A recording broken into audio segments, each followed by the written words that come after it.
particularité de cet atelier réside dans le fait d'une volonté commune entre le Parlement et la société civile de conjuguer leurs efforts dans le sens d'une plus grande efficacité pour la transparence de leurs actions en matière de gestion des ressources naturelles, y compris extractives et minières. Nous pensons que le contrôle parlementaire dont est investie l'Assemblée nationale doit pouvoir être complémentaire avec le contrôle citoyen. Les citoyens, le parlementaire doivent pouvoir être en symbiose sur certaines questions. C'est ce qui justifie notre alliance avec le réseau des parlementaires pour la gouvernance, la bonne gouvernance des ressources naturelles. Je crois que cela permet plus d'efficacité et d'efficience dans le contrôle des ressources naturelles. Aujourd'hui donc, on magnifie ce partenariat-là que nous avons avec le réseau des parlementaires pour la bonne gouvernance des ressources naturelles, aidé en cela par Oxfam, qui nous permet de concrétiser cela. La publication des contrats, le monitoring que le député doit faire de ces contrats, suppose que le député ait accès à l'information. C'est pourquoi nous devons avoir des ponts entre l'Assemblée et les citoyens, l'Assemblée et la société, asseoir des ponts qui permettent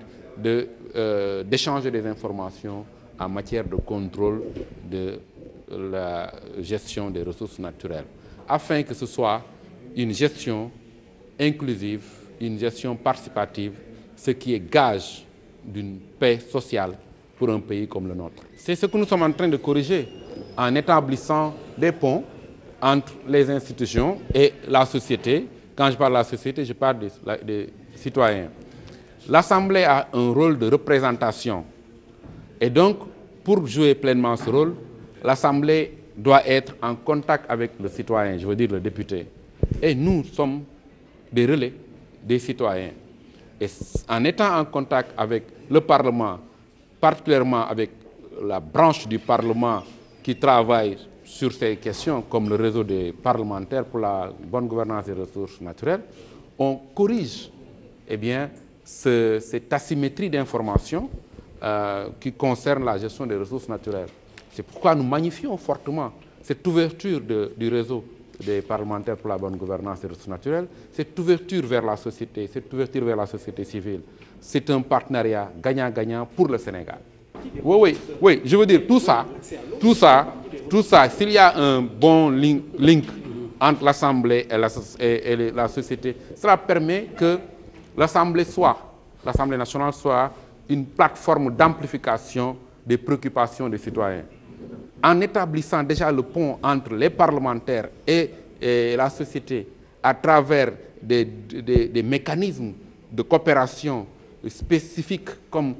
sur les questions de ressources naturelles, comme nous le faisons aujourd'hui, avec le réseau des parlementaires pour la bonne gouvernance des ressources naturelles et la société civile, ça porte exclusivement sur la question des ressources naturelles. En établissant ces ponts-là, l'Assemblée joue encore davantage, mieux son rôle parce que va arriver à être véritablement cette plateforme d'amplification des préoccupations des citoyens. Et c'est ce que souhaitent tous les Sénégalais. Je crois que déjà c'est une bonne ouverture qu'il faut saluer, qu'il faut continuer à mon avis. Tey jii li nga xam ne moo am mooy société civile dafay far di def li ñuy wax contrôle citoyen di ko def isolément di ko def ci xalaatam di ko def ci yoonam mais tey jii société civile dafa dem vers ñi nga xam ne ñoom la loi maanaam charte réew mi jox ñu saytu li ñuy yore alalu réew mi lëkkaloo boobu dafa nekk lëkkaloo boo xamante ne njariñu askan wi la ndax askan wi bu bokkee ànd ak assemblée nationale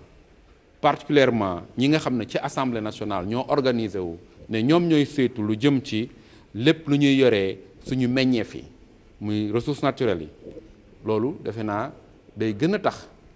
ñoom ñu gën a am information yi nga xam ne société civile am na ko ñu mën a taxawaay bi gën a am solo dolli ci li ñu gënoon taxaw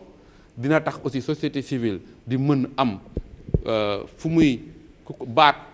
baatu société civile di gën a yegg assemblée nationale. Donc dafa nekk loo xamante ne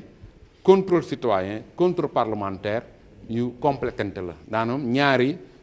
pàcc yu booloo la rek day gën a tax liggéey bi gën a dox ci wàllum saytu li nga xam ne mooy suñu moomeel ndax bu ñu nee meññeefu réew mi askan wee ko moom ki nga xam ne moom la